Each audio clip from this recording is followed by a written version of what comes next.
Bonjour tout le monde. Hello, hello. Welcome to Zia Diplomacy. Aujourd'hui, de les podcasts. Oh, femme jolie, jolie femme. Tu veux voir mon Eiffel Tour? Ho, ho, ho. So, everyone, why are we speaking French? Well, why is Pedro speaking French? Why do we introduce ourselves in a French accent? Well, it's because we're going to be covering a little bit of European Union news today, which I believe is kind of underreported. We're going to be covering France, Romania, and Georgia. Yeah, like we are probably actually witnessing like the beginning of the end of the European Union. Correct. We have a rise of I would say right-leaning politics, but the destabilization of right-wing governments as well. Some could argue that's the destabilization and erosion of left-wing uh, liberal politics in Europe, but that goes beyond all this. This has to do with the European Union. This has to do with Russia. And while most of the reporting is on Ukraine and Syria right now, we're going to go into a little bit of a deep dive into lesser talked about countries. Yeah, just to remind you people that there is actually places outside of the United States. Yes, my audience are quite they're pretty American. Yeah, like well, cannot blame you guys. You guys got everything. You guys have like farms. You guys have oil. Like you guys don't need us. You know. Hey man, all we is, you know what? I'm not even going to say it. Let's get into the news. No confidence vote could topple the French government for the first time since 1962. So, just a quick, look. France's far right and left wing forces are expected to join together Wednesday to oust Prime Minister Michael Barnier government and historic no confidence vote prompted by budget disputes. If the motion succeeds, it would mark the first time in a French government has been toppled in way more than 60 years. President Emmanuel Macron insisted he will serve the rest of his term until 2027. Despite opposition calls for his departure and turmoil, however, Macron will need to appoint a new prime minister for the second time after his party's losses in July's legislative elections. So we're actually pretty much observing like the beginning of the end of the European Union, because this really could be like a whole domino effect that could affect like the whole union, but also like the global economy. Correct. And this is kind of this is a turning point in Europe's history. As we know, France is pretty much the leader of, besides, Germany and France are pretty much the superpowers of the European Union. Yeah, like without Germany or France, there is no European Union. Yeah. So let's see a little bit of news. You can see my page, correct, Pedro? No, I cannot. Okay.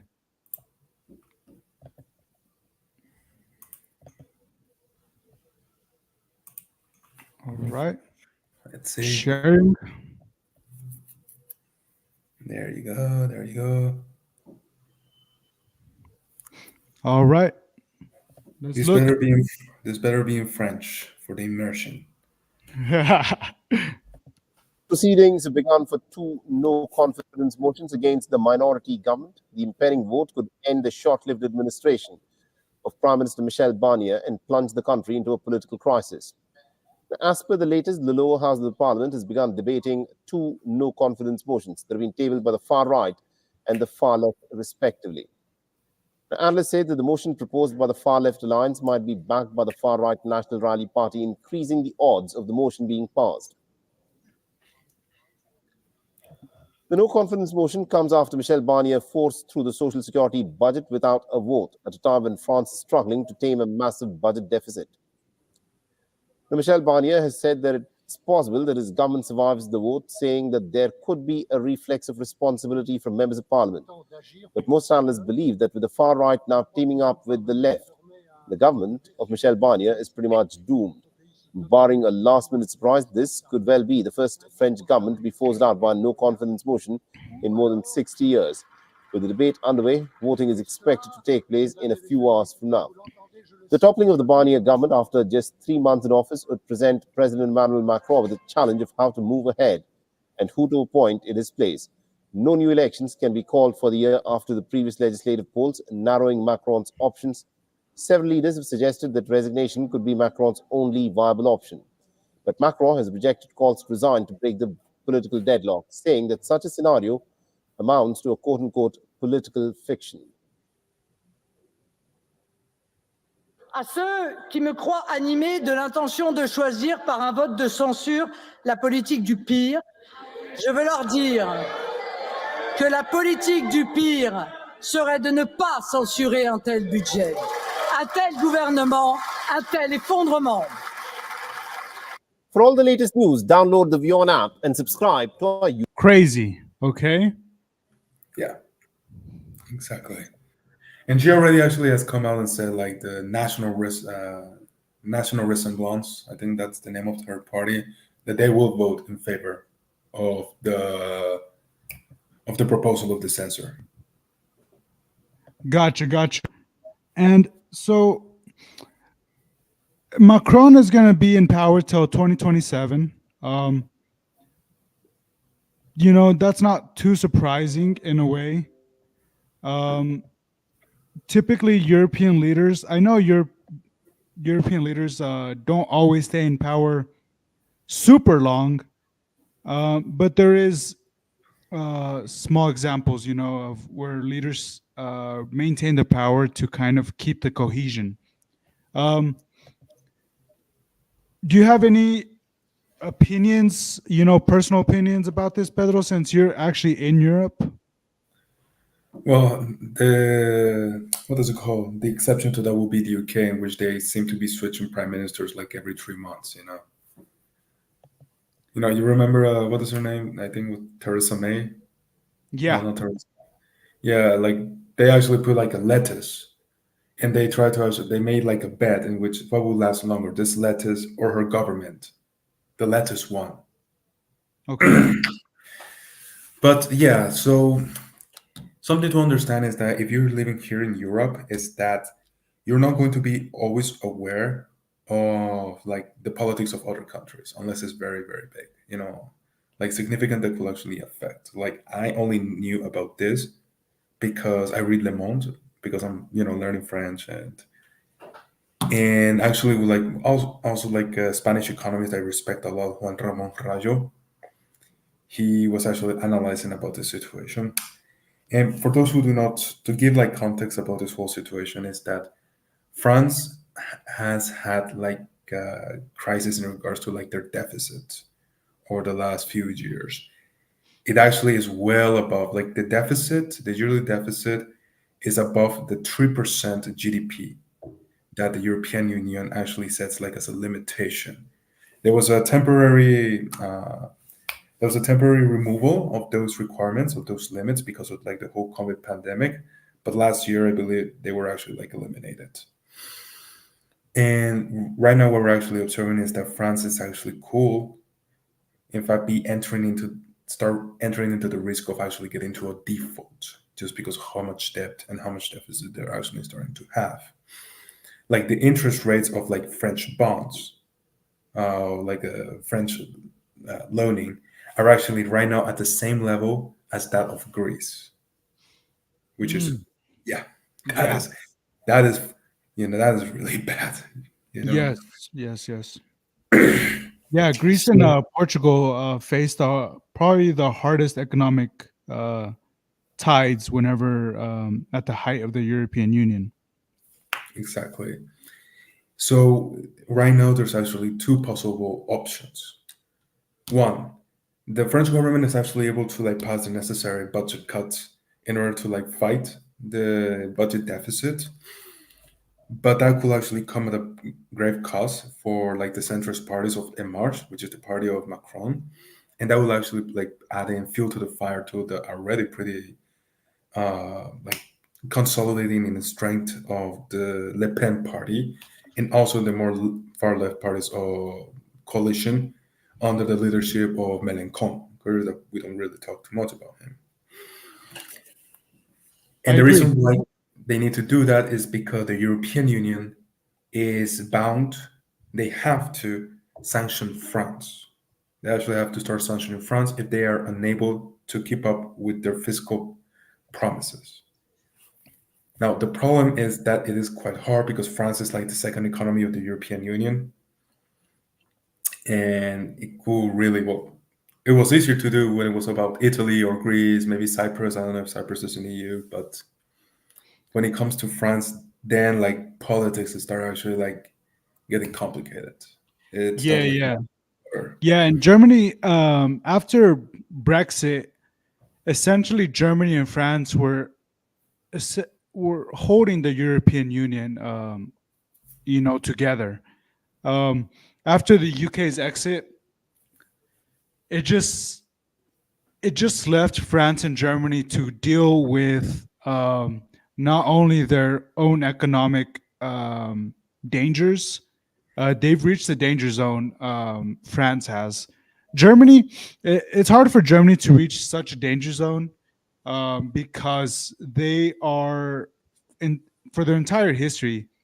I'm not saying that they haven't had economic problems. They surely had, but in most recent history, they're pretty robust. well, Um, yes. mhm. So no, absolutely. And I've actually heard, I'm not too like familiarized with like German news. From my understanding is that last time I heard about them is that they actually had to fire the Minister of Finance of Germany because of a similar issue, like Mhm. they've been having with France. The other thing that could actually happen is that the European Union decides not to sanction France. The issue with that is that that actually sends a very dangerous message It to does. the leaders of the union because if you're not going to sanction France just because they're France, why should we actually be restrained in regards to like our fiscal policy and our expenditure policy, especially as countries like Spain. Here in Spain, we are actually having a bunch of new tax hikes, 150 new tax hikes right now. Italy is also seeing like new tax hikes, which is also actually being, well, this could really actually like fragment the union. Yes. It does. They do mention that right here. I'm gonna share my screen. Um, this is kind of interesting, because of the implications that it has. It begs questions. What if the government falls? Right. So if the government falls, Macron could ask outgoing ministers to handle current affairs pending the appointment of a new prime minister. The parliament's fractured composition would remain the same. No new legislative elections can be held before July because under the French constitution, the National Assembly must remain in place for a minimum of 1 year. So, no favorite figure to replace Barnier has emerged yet. Macron could pick a politician from his centrist alliance, which could be a benefit because sometimes a centrist perspective outdoes, an extreme left one or an extreme right one. I mean, when you think, for example, of the Overton window and what like the definition of what centrism is, whatever that means, well, centrism will be like independent of like ideological capture. Macron and his party in March actually comes in mind. Sure. Um, so this is also going to affect the war in Ukraine, as mentioned right here, that the potential tax hike like one initially expected on big companies, and freeze any new spending, which has to deal with the 3.3 billion euros, $3.5 billion package for the French military that was planned as the country supports the war in Ukraine against Russia. This is from the country that was proposing to like send literal soldiers to Ukraine to fight with the Ukrainians. Yeah, and from what I understood, from what I read last time, it's possible that I'm pretty sure you heard about the desertions going on from Ukrainian soldiers in France, right? They're French soldiers are essentially training Ukrainian soldiers in France, and Ukrainian soldiers are saying, "F this, we got out of Ukraine, let's get out of France, or let's get out of military training in France." That was very embarrassing. Yeah, so France has dipped their toes. I'm not saying they're the only ones, but they have definitely dipped their toes in this conflict, and there's really no going back, possibly, despite the whatever happens, and there's no confidence vote. Yeah. Also, keep in mind that this could really have like a shockwave. It definitely could have like an effect on like the global economy, because if the non-confidence vote happens and no new budgets are actually passed, they will just keep using like the budget that they already had before from the 2024 session. But do expect like a dip on the value of the euro. Of course. And that's when the dollar reigns, baby. Nah, just kidding. I kid you not, like after Trump won, the dollar went boom. Yeah. So I have we're gonna watch two videos. One kind of, from Reuters, and then the other one's gonna be a more recent development. So let's watch this one. This video's from yesterday, and the next video we're gonna watch was just from 1 hour ago. For those who don't know, this is actually happening right now as we speak. Like they're having this debate. Everyone is doing their speeches. I'm of the opinion that parliament debates are actually useless because they already know who they're going to vote for, what they're going to vote for, and those are like that is decided by party directives. Yeah. So let's take a look here. Prime Minister Michel Barnier's government will collapse this week, kept investors on high alert on Tuesday. The euro languished close to a one-week low in morning trade. Barnier's budget seeks to rein in the eurozone's second biggest economy's spiralling public deficit through $62.9 billion of tax hikes and spending cuts. He's expected to face no confidence motions on Wednesday or possibly Thursday. The country's finance minister, Antoine Armand, said France is at a critical juncture due to the uncertainty. He told a French television station that politicians had a responsibility not to plunge the country into uncertainty. The vote could lead to the first French government to be forced out by a no-confidence vote since 1962. Sylvain Bersinger is chief economist at Asteras Consulting. Donc c'est la spécificité de la France en Europe, c'est vraiment cette instabilité. What makes France different in Europe is really this political instability for about the last 6 months. So if the government falls, which is becoming more and more likely now, that will certainly bring a rise in interest rates on French sovereign debt. Sur la dette Of how much is difficult to say, but the trend upwards seems quite la likely. tendance à la hausse, elle semble assez probable. The budget has been strongly opposed by politicians on both the left and far right. Collectively, they have enough votes to topple Barnier. National Rally leader Marine Le Pen has already confirmed her party would vote for the left-wing coalition's no-confidence bill, as well as her own. If the no-confidence vote does indeed go through, Barnier would have to tender his resignation.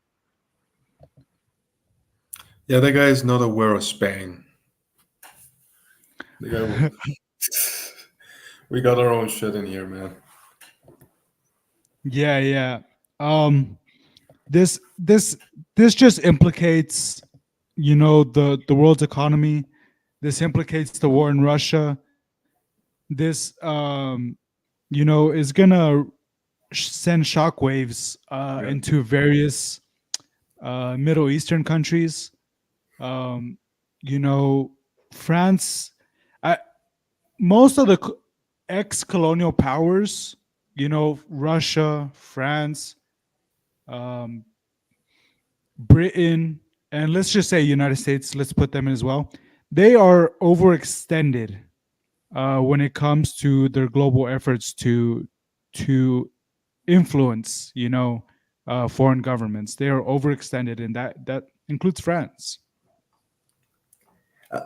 I feel like this also kind of reveals that the weakness that you know Western democracies have, and it is the fact that even though like this policy is necessary, the fact is that politics is actually getting in the way towards actually like making the right decision. You know, and Yeah, this is where you can actually see like why it's logical that a country like China has actually been able to like ever more step in into like this new power vacuum and like this new like shift of like the grand hegemon. yeah. So we're gonna. This was just from about an hour, 2 hours ago. So we're gonna watch this, and this is from Reuters.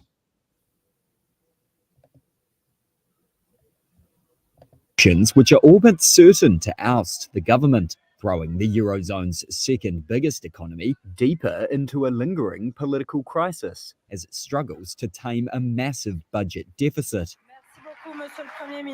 Barring a last-minute surprise, the government of Prime Minister Michel Barnier will be France's first to be forced out by a no-confidence vote in more than 60 years. In a TV interview on Tuesday, Barnier said he still believed his government could survive the vote. But the far-right National Rally leader Jordan Bardella made clear on Wednesday morning it would support toppling Barnier alongside left-wing parties. We have been constructive, and we have been constructive until the end. But there was an election. There's a new political reality. And when the Prime Minister presents us with a budget, which is a recession budget, which is a punishing budget, which will penalise growth, which will penalise the spending power of our most hard-up fellow citizens, ones with the lowest incomes, and which doesn't commit to any structural reform to the way the country is run, well, I have to reject that budget. The left and far right combined have enough votes to oust the government. President Emmanuel Macron, who brought on the crisis by calling a snap election last June, could ask Barnier to stay on in a caretaker role as he seeks a new prime minister, which could take until next year. The collapse would leave a hole at the heart of the European Union when Germany is also weakened and in election mode. Bond investors are likely to spare France a dire financial storm Barnier has warned of. But economists and experts warn the fallout from the crisis will hurt businesses, consumers, and taxpayers. Crazy. Yeah. Anything can happen. So one thing to keep in mind is that while Le Pen's party is one single party, is well consolidated, and there doesn't seem really to be like any sort of like room for any maverick to act like a lone wolf and vote against this. The left-wing coalition is a coalition of like, I don't know, 30 different parties, something along those lines. Oh wow, I did not know that. No, yeah. Like it's always been very difficult for the French left to like unify, just because there has been a very strong, what is it called, variety of ideology among these parties. Because you have like your normal social democrats, but you also have all the way to like pure form Marxist or Marxist Leninist. You have left wingers who want to keep supporting Ukraine, but you also have left wingers who actually want to get out of NATO altogether, for example. Yeah. We have to keep in mind that this isn't just about the European Union, albeit the European Union is what it's hard to say. Does the European Union keep NATO together? More likely, or does NATO keep the European Union together? Because it's possible without NATO, there very well could be no European Union. I think we both agree that the thing that keeps the NATO together is Russia. Yeah, Russia's definitely the glue. Um, and it's, yeah, so anyways, we're going to move on. Here at the end of the podcast, we're going to see any recent developments on the French situation, but we're going to move on to Georgia. Georgia, the land of cotton. The land of Stalin, comrade. I always forget that Stalin was from there. Holy shit. So just a quick rundown. Let me give you all the rundown of what's going on. In October, the Georgian Dream claimed victory in a contested election that was widely seen as a referendum on joining the EU. Georgia gained independence from the Soviet Union in 1991 and for years pursued EU membership. Most Georgians support the policy. So says the polls. It could be half and half. But on November 28th, the government signaled a pivot away from Europe in a move which sparked widespread anger. Prime Minister Irakli said Georgia would suspend EU accession talks for 4 years after the European Parliament rejected the country's election results, citing alleged irregularities. So they have suspended talks and moving forward with the, to join EU membership.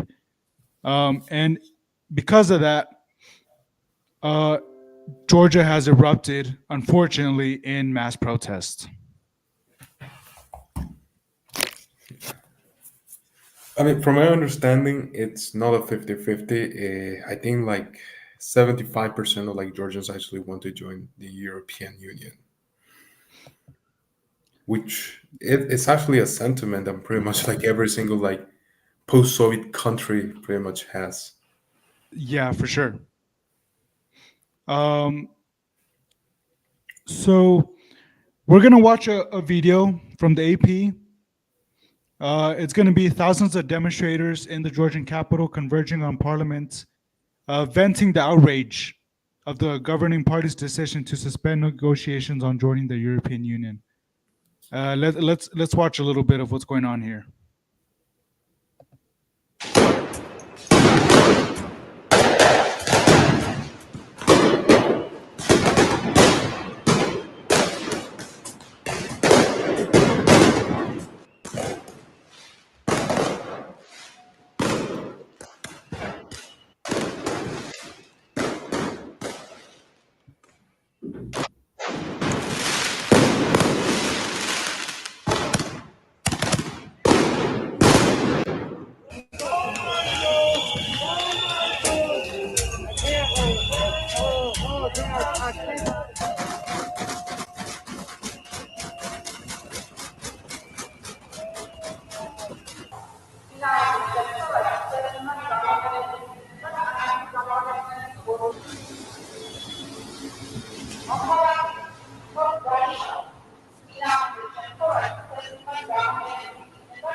Whoa.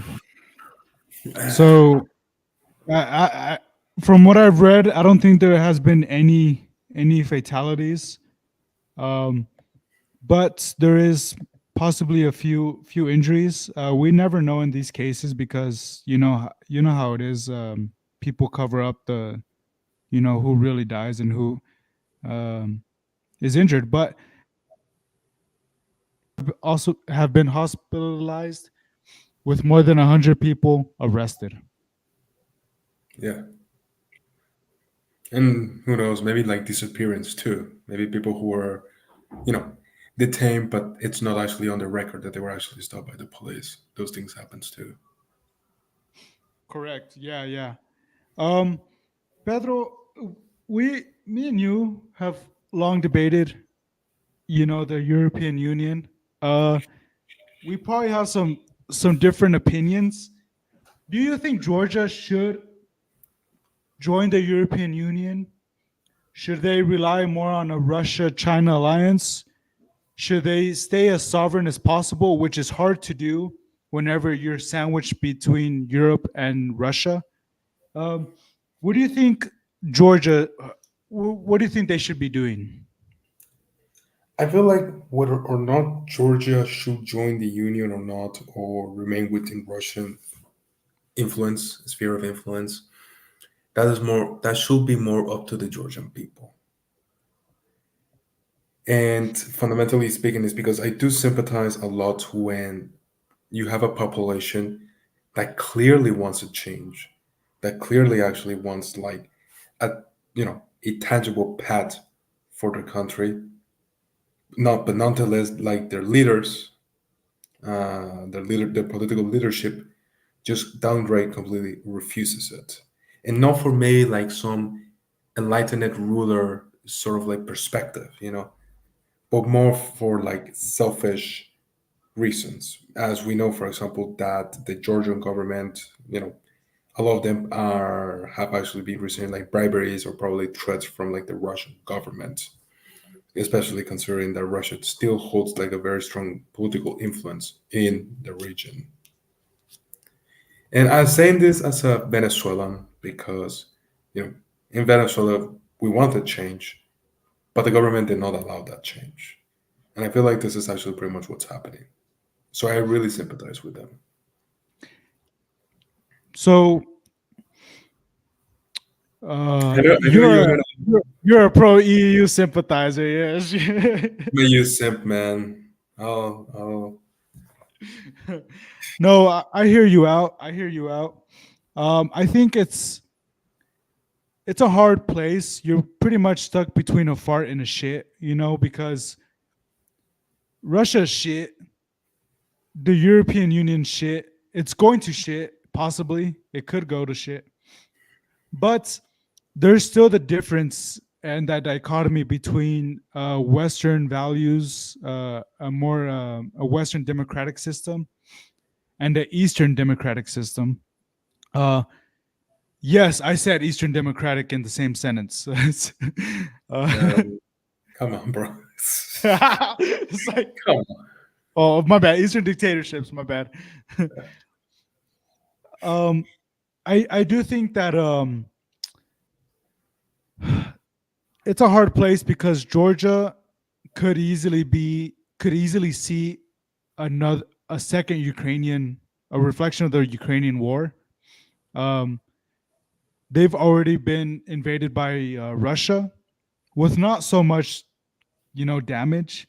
I believe Georgia is being pretty smart about it. Obviously, they would be steamrolled over by Russia. Georgia is not at the military capability as Ukraine is. So we're gonna see a little bit of we're gonna watch some news and get a little bit more of a grasp of what's going on in Georgia.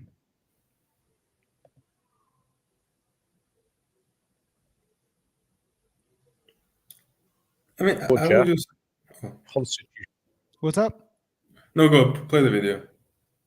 Okay. Constitutional Court rejected an appeal from the opposition to overturn the result of October's election. Police fired water cannon at demonstrators who are angry about the government being too authoritarian and its announcement that it plans to delay its talks to join the EU. I spoke to Guram Imnadze, director of the human rights group Social Justice Centre. First thing we have to mention about these protests is that these protests are not politically driven. I would say this is grassroots protests organized by people itself. That's why it's not easy for the government, for the police office, police institutions to deal with this kind of protest, because self-organization is quite strong in that regard, and it's not easy to presume or deal with this kind of protests and events effectively. What we've seen is that government systematically manipulated elections, and we can say that these elections, parliamentary elections of October 26, was systematically rigged. And then, as a follow-up events, government proceeded authoritarian tendencies, and they openly declared, as you mentioned, that EU integration process will be delayed until 2028. So this is, of course, democratic backsliding of Georgia, and also it refers to the security of the state, because without proper integration partnership with Western partners, Georgia's security is also under serious threats, because Russia's influence is extensively increasing in Georgia on political level, on economic, and etc. The government clearly rejects those assertions. Are these protests going to achieve anything? It's not easy to say it at this point, but what we can say is that now Georgia is in a systematic crisis. It's not only political crisis, but there is a crisis on so many levels, on media, on societal level, etc., on economical crisis, etc. So it will not be easy for government to drive this kind of situation effectively, to deal with this kind of extensive multi-layered crisis. And even if these protests will be shut down by the extensive use of police forces, I'm skeptical that this will be the finish, or this will deal all the problems. Now, Georgia. Okay. So, yeah, we do know that. We obviously know that the pro-Russian government won the elections in Georgia. They are, they're contested. So they do have a pro-Russian government. So there's going to be talks now whether Georgia will be facing some sanctions because of this decision. But what's interesting here is, where does the U.S. stand when it came to the decision to halt these talks? So, Pedro, can you give us the title, please? U.S. suspends strategic partnership with Georgia after EU membership talks halt. So, the United States suspended its strategic partnership with Georgia on Saturday, condemning the country's decision to pause its efforts toward accession to the European Union, amid unprecedented protests against the move. The decision by Georgian Dream to suspend Georgia's EU accession process goes against a promise to the Georgian people, enshrines in the Constitution to pursue full integration into the European Union and NATO. The State Department wrote in a statement, by suspending Georgia's EU accession process, Georgian Dream has rejected the opportunity for closer ties with Europe and made Georgia more vulnerable to the Kremlin. So this is, tense. This is going to be tense. I just pulled up this other tab regarding Germany's. They still are opening the possibility for Tbilisi. How do you say Georgia's capital? Tbilisi. Tbilisi. So the German government said yesterday that it still supported Georgia's bid for European Union membership, as protests have flared in the capital. What is important is that Georgia decides to take this path and the people we see protesting want to take this path, said German Foreign Minister spokesman Sebastian Fischer. At the same time, Fischer criticized the Georgian government for turning away from this goal. So Germany has come out and tried to give, an avenue in which Georgia to still join. This could be catastrophic, as we know Germany gets a lot of gas from Russia.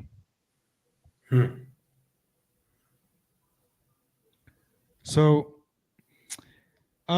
me personally, I think this is going to be a very tense situation as it develops. We don't know what's going to happen. More likely that EU membership will be delayed, and yeah, it's really going to be up to the Georgian government to pursue Moscow, or to pursue EU membership. You can actually say that maybe like Moscow is like the only chance that they have. And the reason for that is because even if there was a pro EU government right now, and they actually like started like doing like the process towards joining like the European Union and NATO, there's you could actually observe a situation in which Russia would intervene militarily once again in Georgia, the same way they did this with Ukraine. They already did it with Ukraine, and well, it will be a different story. The main difference is that Georgia will be legally, at least, a lot easier to control than Ukraine. Yeah, Georgia, it's debatable, which country has stronger ties with Russia, whether that's culturally or historically speaking. I think every single post-Soviet country just hates Russia. Yeah, they unfortunately they're very tied, with their culture, their history. This is not going to be easy. It's not easy to leave your family, especially if you do want to move out. Georgia and Ukraine are 15 and 16-year-olds that are trying to just kidding. They're trying to go out on their own. But Russia's the parents. I feel it's more like Georgia and Ukraine are like this, 19-year-old girl, schoolgirl that is actually being kidnapped by like this gang of third worlders who want to take them to their basement and keep them as sex slaves, Yeah, no. Russia will pretty much do anything to kind of create some sort of buffer between them and European invaders. Well, they got fucking Finland. Like yeah, like that ship has long sailed long ago. That's the thing. Like especially after like the Ukrainian invasion. And because Finland has actually joined NATO. Turkey is still a member of NATO and a key important strategic because of like what is the name of that sea where Crimea is? The Caspian? Is it Caspian Sea? I don't remember. But the sea that divides like Turkey and Russia, Okay. Yeah. The reality of the matter is that whether Russia likes it or not, they are not going to have a buffer zone anytime soon. They've lost it completely. Finland is an important strategic area because they can now NATO could actually like do like a counter offensive from like the in the northern border and actually attack like key supply chain areas. And Turkey will be an important country because it will totally decimate like the Russian Navy. Yeah. So the Black Sea is located in the southeastern extremity of Europe. It is bordered by Ukraine to the north, Russia to the northeast, Georgia to the east, Turkey to the south, and Bulgaria and Romania to the west. This is freaking chaos when it comes to strategic implications. The reality, the way I see it is that the only thing that Russia has going for itself is that they have nuclear weapons. That's about it. Yeah. Because if there was to be a conflict in between the conjointed and combined forces of NATO and Russia, assuming that there's no nuclear weapons gonna used, and to be honest, like I do believe that, for example, if NATO actually were to like encircle Moscow, I think they will actually end up using them. But assuming that there's no nukes, the real of the matter is that Russia will be fucked. Yeah. So right now I put up a tab regarding the Baltic states sanctions. It states Baltic states slap sanctions on Georgian officials. Will the EU follow suit? So the idea of imposing sanctions on Georgian officials is back on the table in Brussels after a crackdown on pro-EU protesters prompted a new wave of condemnation, with Estonia, Latvia, and Lithuania announcing they would unilaterally introduce restrictions. The three Baltic states jointly agreed to impose national sanctions against those who suppressed legitimate protests in Georgia. Crazy. So that is Latvia, Estonia, and Lithuania making this announcement. And This is wild. Those fuckers hate Russia to their guts. They do, yeah. I'm not sure which one, if it's Latvia or Estonia, that's really close. Like they have cultural ties to Germany. I think Lithuania Estonia, is I think it's Estonia. Lithuania is more closer to Poland, actually. Yeah, I believe it's Estonia that's closer to that has that cultural route to Germany. Yeah, yeah. And Poland is just out there, like, can we activate Article 5? Poland's out there for blood, man. Bro, Poland, they are no joke. I listened to an interview recently that suggested that France is not the powerhouse of NATO. Neither is Germany. It is Poland, because they actually have ready to go divisions that can fight, and I believe they might have more divisions than a combined French and German divisions. People are sleeping on Poland. Like right now, Poland as a country actually has the could you give me 1 second? Take your time. Sorry. Take your time.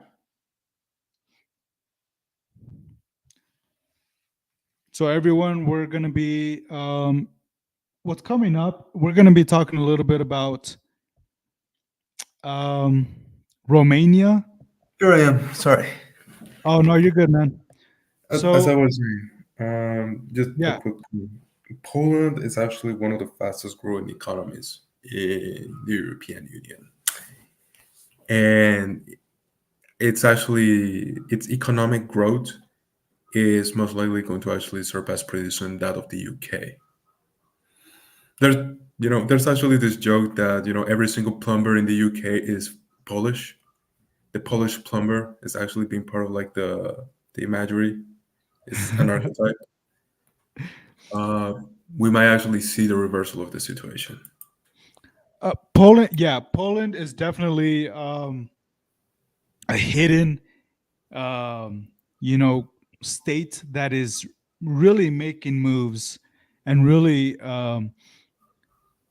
kind of taking the place of the UK. After the UK left, Poland just kind of, replaced them in the sense of like military strategy as well, military defense, because Poland has been messed up by Germany and messed up by the Soviet Union. Of course, they're not gonna take another invasion, and they're not gonna take another occupation. They're not gonna have it. The Poles, I believe they're ready just in case something happens. And I wouldn't doubt that Poland isn't so faithful to NATO as we presume. I believe if push comes to shove, Poland will look after their own above NATO as a whole. So, quick update from Le Monde. Députés voté la censure du gouvernement de Michael Barnier. France is fucked. what's the update? They censored. They passed the censure vote against Michael Barnier. Yeah, he's out. He's done. He's done. He's done. Go eat your baguette, man. Hey, I will, and I'm gonna have a little bit of escargot with it. Man, I could use French sandwiches are good, you know. They make some very nice bocatas. Yeah. God. So, Starving if now. whoever's religious listening, pray for France. France is going to be in a tough spot, but I think me and you could agree that sometimes change is valuable, and this might be what France needs, in a sense, to get their budget issue in order. Well, if something, for example, with the French language is that the French language is chaos. French culture is chaos. French politics, chaos. Yeah, French politics is very unhinged. Yeah. So maybe we're overblowing this. Maybe this is just another Thursday for them, you know? This is just another guillotine Tuesday for them. It's no big deal. So let's head over to a different part of Europe. And this is wild. I rarely hear about Romania in the news, but we have some TikTok related news with Romania. This is, yeah, I said it, TikTok and Romania in the same sentence. And yes, it has to do with election meddling. So we're gonna see what's going on. I hate this timeline.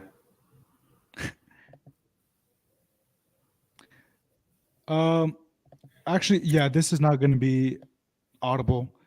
So just I'm gonna read a little bit and then we're gonna watch a video. So a strange thing happened to Romania on its way to another humdrum post-communist election. A sudden outbreak of the right-wing populist virus driven by suspicious TikTok mega mobilization in the background with the usual implausible deniability. You can make out a shadow that looks a lot like Russian President Vladimir Putin. So, the stakes in next Sunday's second round presidential election are probably the highest in the 35 years since the overthrow of communist dictator Nicolae in the most violent of the revolutions that swept away communism in Eastern Europe and put an end to the Warsaw Pact.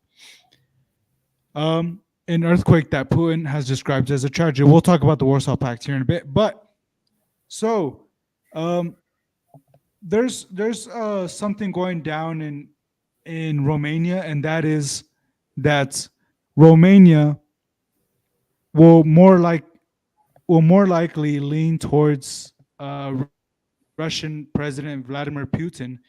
But Romania, as we know historically, has had ties with the West, but has been occupied by the communist bloc.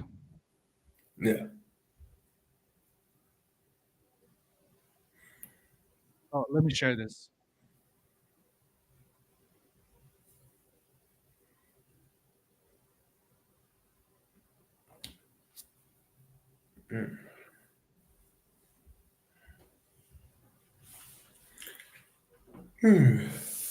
I mean, it's curious, you know, like, because this is the same country that... Many observers believe the out. What's up?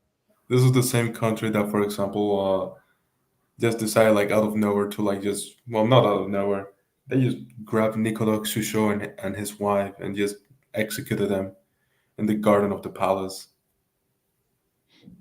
Yeah, Romania's intense. They definitely are intense. Yeah. There are brothers and sisters. They're the part of the language, the language family tree. Oh yeah, the Romanian is a Romance language. Yeah, they're part of the family. They're part of the. Well, they're definitely more Romance than fucking French, man. Outcome was a protest vote, representing a sharp shift from mainstream parties to an anti-establishment movement. I think through the yesterday's vote, Romanians wanted to send a clear message to their own politicians rather than to Europe. The significant increase in support for the extremists compared to 2020 shows that in Romania there is an important social discontent.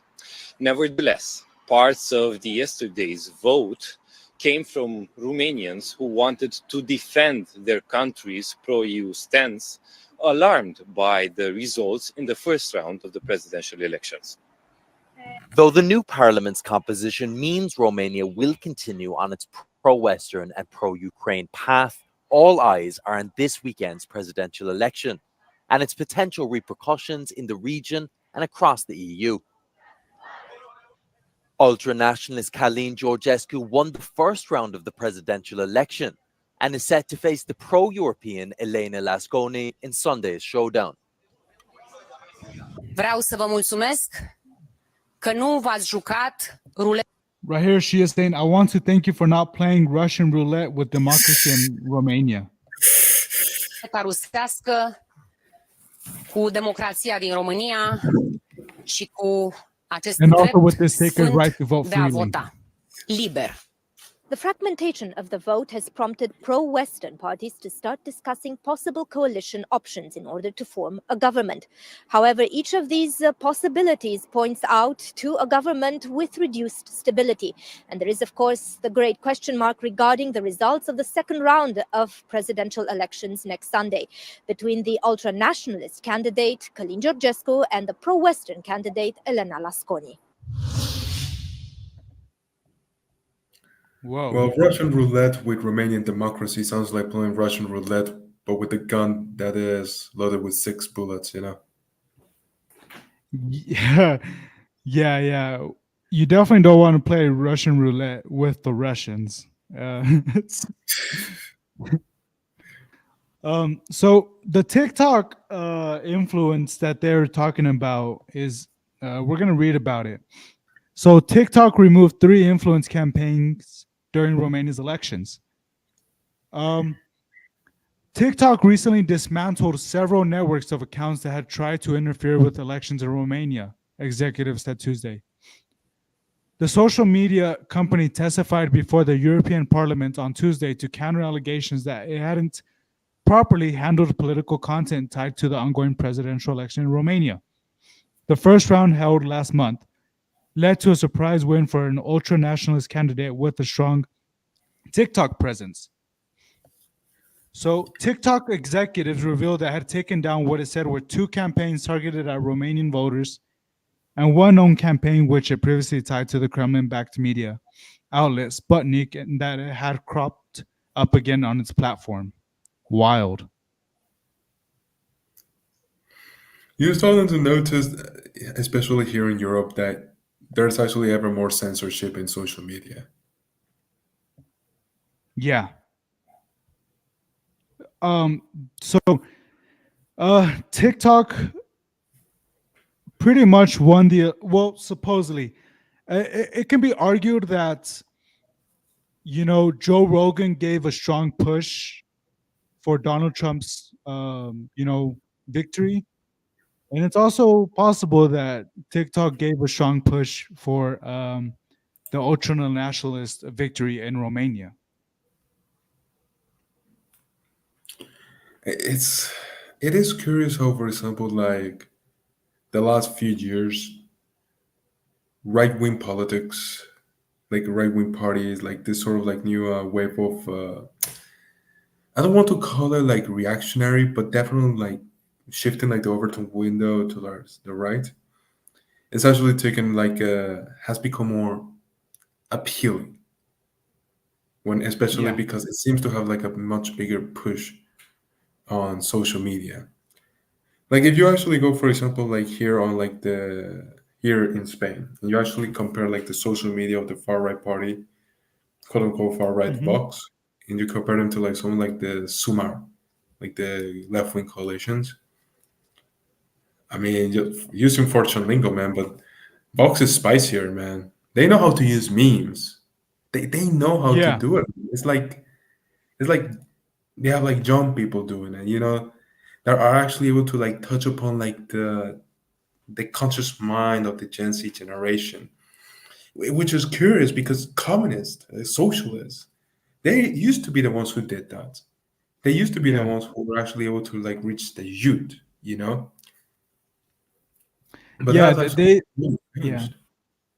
Like in the context of America, it's like, like saying that you're a Trump supporter kind of gave you a more punk, more rebellious Yeah. essence than to say that you support Harris, that you support Biden. There's not that, like that's, you know what I'm saying, right? Yeah. There's definitely a sort of the cool kid, the rebel, the pro rebel, the rebellion, the counter narrative. Um, it's the Grinch. The Christmas Grinch is definitely the Democrats over here, and Batman is definitely the Republicans over here. It's very different realities, very different figures, personalities. But that's not to say that there doesn't exist. Um, that's just a generality for sure. Yeah, yeah. You know, it could be that it's always going to be somewhat cool to be against the status quo. Exactly. Exactly. Um, and I'm pretty for being against the status quo. I'm pretty pro counterculture. Um, which is why I voted for Trump. I don't give a fuck. Um, Uh, but that doesn't mean I won't criticize the shit out of him. Um, especially with his tension with Iran. I believe we need to be as diplomatic as possible with Iran. Fuck Iran, man. Bump the shit out of them. Hey man, who's gonna counterbalance Greece? It's like Greece needs to make a comeback. For Christ's sake, Greece, make a comeback. They're too busy, like God. What the fuck do the Greeks even do, man? I just don't think about them at all. Well, they They always get in arguments on the internet with Turks. That's all I yeah. know. Yeah, that's as far as they've gone into a real war, in recent history. That's as much. But shout out to the Greeks. They gave us everything. Shout out to the Greeks. Yeah, man. Or fuck them because they gave us everything, including their sexual diseases. I agree. So we're gonna get into one of our favorite journalistic outlets, and that is Popular Front. Ah, I see you're a man of culture. We love Popular Front. We think Popular Front is probably one of the best sources for on the ground reporting. They are unhinged, man. They don't care, bro. They have their connections, they have their ties with people that actually do on the ground reporting, and I definitely trust them more than you know uh, the MSN. Uh, there's journalists over here in America that are really, really um, weak. They just talk a lot of bullshit, a lot of nonsense. I mean, a lot of time that's what journalism is, like modern journalism has kind of become this thing of turning something that you could have said in 2 sentences into like this whole fucking thesis dissertation. Yeah. So we're just gonna bounce around a little bit. We're gonna see what Popular Front has announced. We're gonna see a little bit of viewer discretion is advised. We're gonna get censored. Actually, no, we're in Rumble. Fuck YouTube. Yeah. Well, I mean, we're still on YouTube, but Ah, we love you, YouTube. We love YouTube. we love YouTube, man. I'm Israel Shah. That's so funny. Okay, this is not the one. Okay, That's not the moving one. on. That's the trailer. There we go. You want to read it or should I? If you want to read it. Okay. On the ground, amidst the destruction of Beirut, as Israel and Hezbollah continue their war, we are there reporting that the situation where Hezbollah pushes their control and civilians are caught in the crossfire, killed by largely indiscriminate airstrikes. Crazy. So let's turn on the volume and see let's hear what's going on. الضرب الساعة 4 الصبح يعني لحظات ناطر بس توقع فينا البناية. That's a trailer. Oh, I'm we kind of didn't into see it that from the aesthetic. beginning. And then the What was that? volume. I'm kind of into their aesthetic. Oh yeah. لبيك يا نصر الله لبيك يا نصر الله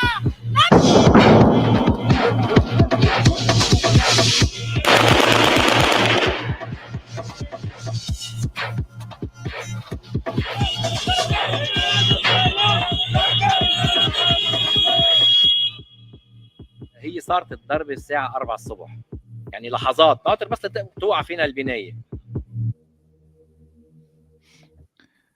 Wow.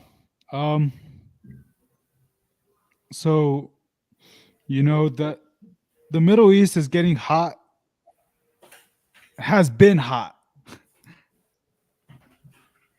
I feel like this is just history repeating itself.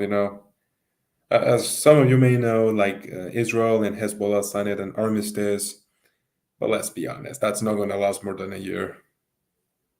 Yeah. Unfortunately, those ceasefires, those peace talks are usually pretty short-lived. Albeit, there's some hope that other Arab countries can come in and kind of facilitate and keep the peace for sure. Qatar's one of them. Qatar can definitely do that. Qatar actually expelled Hamas, like the Hamas leadership out of their country. Yeah, they don't joke around, man. They just want to keep pursuing economic growth for sure. Yeah, I feel like most Arab countries, I think that they have just come to accept that Israel is there to stay there. And the only country that actively like pushes the destruction of the state Israel is Iran. Mhm. And that definitely has not been working because, well, Hezbollah's leadership has all completely been destroyed, and Hamas just seems to be in total complete shambles. Yeah. So a little bit of Syria and Turkey. We're gonna play this audio, and then I'm gonna read the description.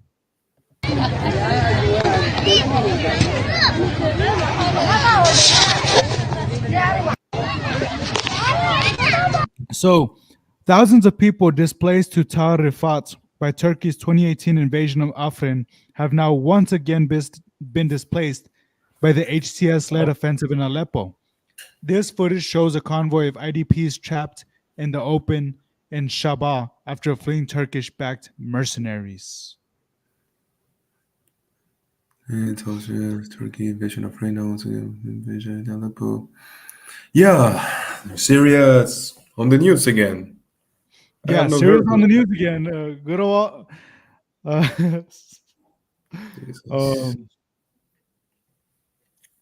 Yeah, no, like the Syria is fucked. Let's just put it that way. Like it doesn't matter who's going to win; it's going to be a disaster for everyone. Yeah, Russia's going to keep. Even Russia's airstrikes haven't really done much to prevent the mercenaries from entering Aleppo. I mean, Russia got their hands full with Ukraine, so they have not been able to like aid Assad. And this is actually one of the moments in which I'm actually going to be anti-NATO. I prefer Assad. I prefer Assad over the Syrian rebels. Yeah, there's definitely a lot of pro Assad sentiment, because Syria was not all the way peaceful under Assad, but it kept relative peace. No, yeah, it's like, but I do fundamentally believe that it was a huge mistake by the American state to like fund like the rebel armies with like weaponry and whatnot. Especially concerned because the thing with like these rebels is that they there are a lot of different factions within them. Amongst them, you have fucking ISIS. Yeah. You know, and I just don't think that the Middle East needs another like even worse theocratic dictatorship. Yeah, those kind of that's scary, man. Whenever it comes to like religious authoritarianism, yeah, bro, I'm not even comfortable with, modern Christianity.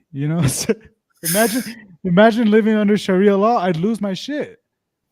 Bro, modern Christianity. Hey, look, that's my comment.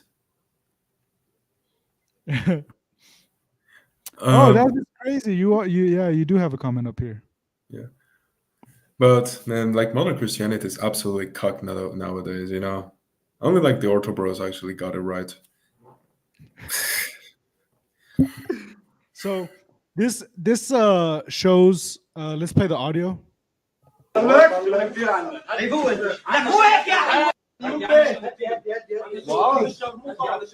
So it shows Turkish-backed mercenaries in Aleppo have filmed themselves kicking captured SDF fighters.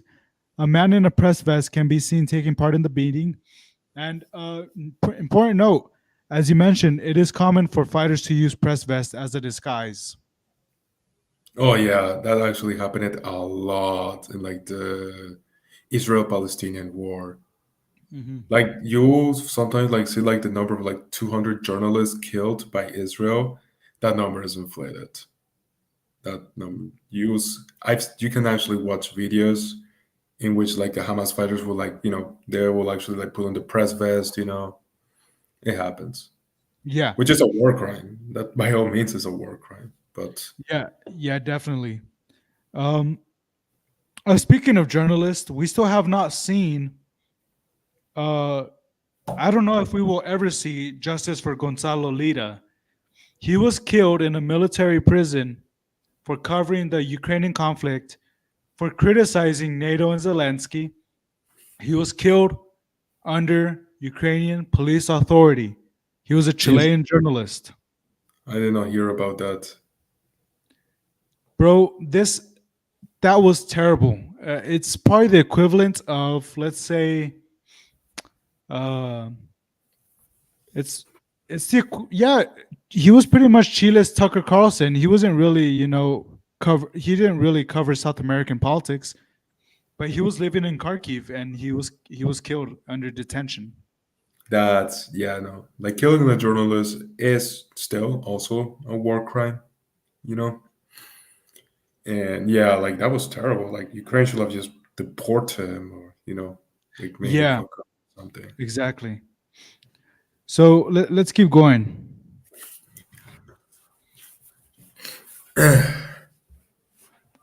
Oh la la.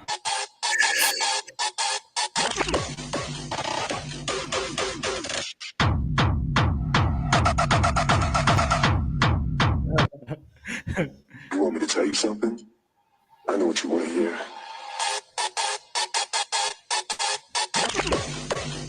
Very nice. Eastern European woman, man. Yeah, there's something else. This is a Georgian woman that is obviously giving the finger to those who are spraying the water cannon. I know, man. Seem to be having a blast, actually. I kind of want to join. It's Fuck French. I'm learning Georgian.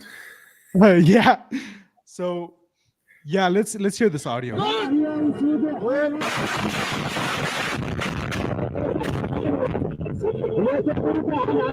So footage showing a Russian airstrike impacting a busy street in Aleppo yesterday. The Russian and Syrian militaries are carrying out strikes throughout Hama and Aleppo in an attempt to slow the ongoing HTS-led offensive. That was crazy. That was pretty. That was a strong visual. It's war as hell. That's all I can say. Yeah, it pretty much landed in the middle of the street. I know, man. I wonder, like, how many of those were actually civilians too. Well, there are soldiers in there, so it does. Nah, there were also children. That's the thing. Like, it does get muddied, especially when you have like this sort of like insurgency situations. There's no organization. Ugh. And let's be honest, Russia does not give a fuck. Yeah, that. I forget who it was, man.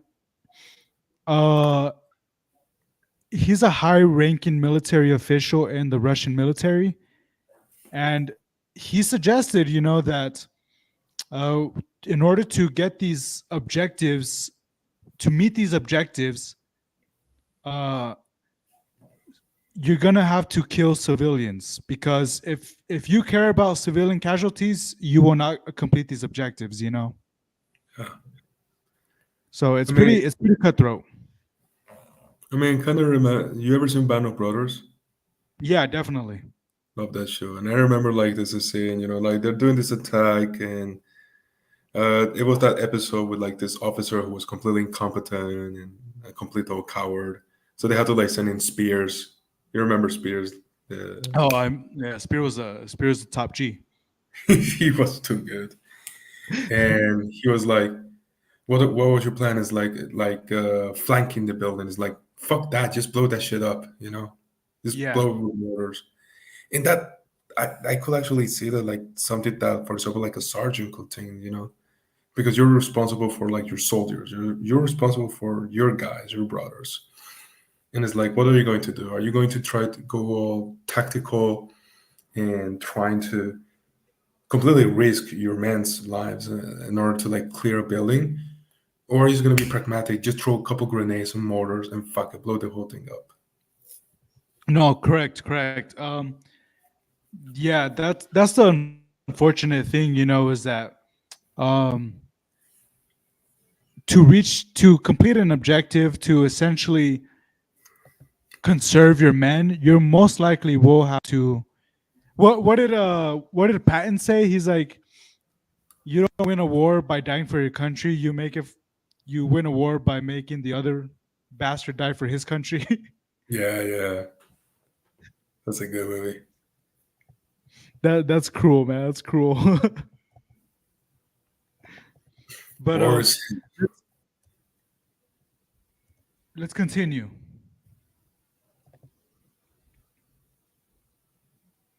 Okay.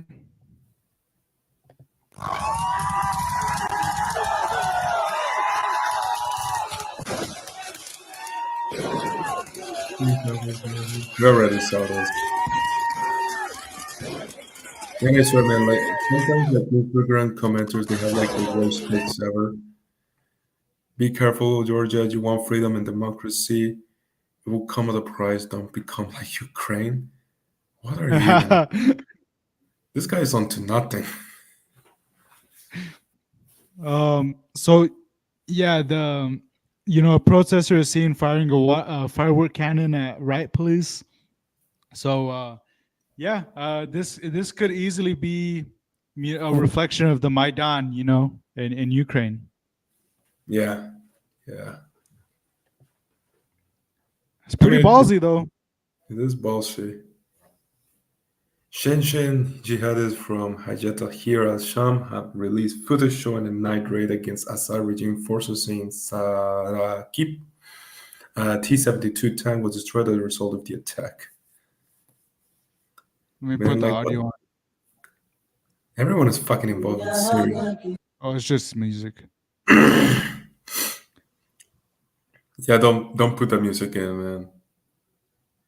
We're gonna start raving if we put the music. We're gonna get the fucking. Who am I kidding? We're already on a watch list. Dude, the Chechen jihadists, man, they're no joke. I know, man. No, like those guys are dangerous. You know. Like that was actually one of the good things that Putin did, which was like putting them down. You know. Like Putin should have just remained as like this anti-Islamic fundamentalist figure within like the dictonomy of like European powers, you know, Yeah. and be like, hey, America, you know, it's like we may have difference, but we actually, you know, we actually share like a common enemy. Instead of like Yeah. that, instead of like that side mission of Ukraine that I think has cost like 100,000 deaths for the Russian army. Yeah. We also forget that, Russia wanted to join NATO, and and it could be, because that Christian countries, historically have had a problem with Muslim countries. Yeah. That will be hilarious in a different timeline. So right here it says Turkish-backed mercenaries led by jihadist group Hayat Tahrir al-Sham have reached the city of Aleppo for the first time in 8 years. The city has been under the control of the Assad regime since 2016, and now has been breached by a surprise attack that began on Wednesday. The city has not yet entirely fallen from the regime's control, but the offensive is still going. That was 4 days ago. It's so over for Assad. And this homie is saying these are Zionist and NATO mercenaries.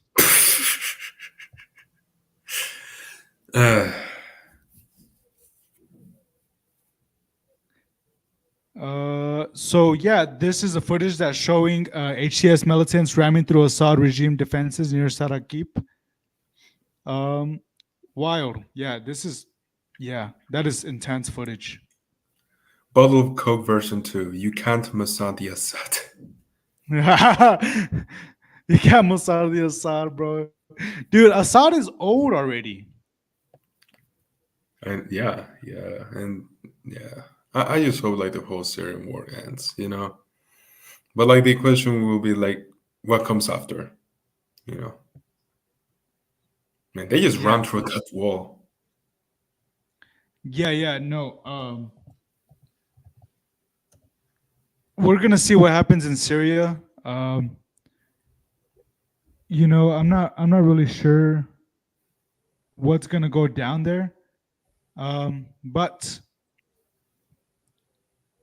the thing is that it's an insanely complicated conflict. That's my, from what I've read, from what I try to, analyze, it is insanely. There's just too many factions, groups, militants involved that the narrative is all over the place. I find it quite simple. It's just Middle Eastern killing other Middle Easterns. I agree. I'm in sorry, a way, that's a win for Christians. I said Middle Eastern. I did not mention Muslims. You're showing your bigotry or True. Fucking Trump supporter. Hey, all Middle Easterns are the same, bro. They're all the same. No. No, I'm just kidding. But we're gonna look at. I'm gonna show you Gonzalo Lira. This guy. What happened was crazy to this guy. Yeah, I never heard of that. You'll not see that in Western media. So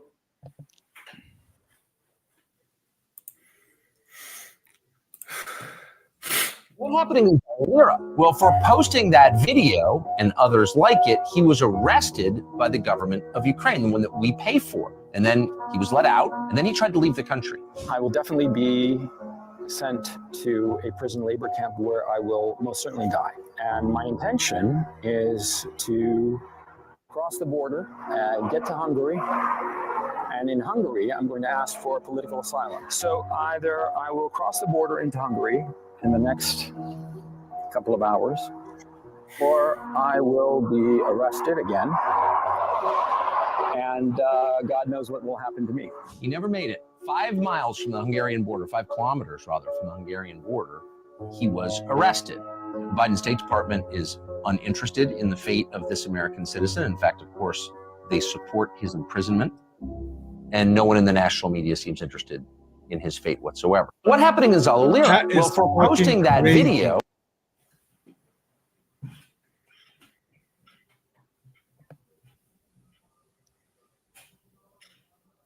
dude, that is just sad, bro. It doesn't, like, they should have just deported him, you know, like just exiled him out of the country. But yeah, killing him, that is, Yeah, I mean, it does showcase something. It does say, like, you know, Western hypocrisy. That's pretty much what this is. And he was an American citizen. An American citizen, you know. Usually you think that America, you know, it's all about, you know, like protecting their citizens abroad. That's kind of like the reputation Americans actually garner for itself, you know. Yeah. Yeah, he was arrested, you know, around 5-6 kilometers from the Hungarian border.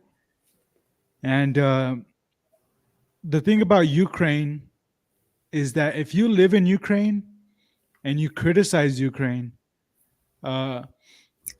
you know, whenever you're in a country and you criticize your country, the thing is that we have that freedom and freedom to do that over here. We can talk a lot of shit about our own governments, but in other places, bro, you cannot. Yeah, especially in a war situation. That's the thing. Yeah. So will there be justice for Gonzalo Lira? Not really sure. Does he have family in the States? I'm not sure. Yeah, I don't know his family situation, but he was, you know, like he was big in the red pill space. You know, he was a red pilled guy. Yeah, I don't think he was a superficial red pill guy because he's South American, man. He's got the touch. He's got the riz, you know. I don't know, man. He's chill, red pill from birth. So, Pedro, I think we should wrap it up. Any final thoughts? Stay safe out there, people. I said several times the war is hell, but in the words of Hawkeye, actually, no, war is war, hell is hell, and war is worse than hell because in hell everyone is guilty. In war, you actually find the innocent being killed. Yeah. So, everyone, thank you for watching. Thank you for the supporters on Rumble, for the followers on YouTube. Me and Pedro will continue to bring you some news that's underreported. So until next time, me and Pedro are going to talk off camera for a bit. And then, yeah, so I'm going to stop the live stream. Thank you, everyone. We're going to have some gay sex, man.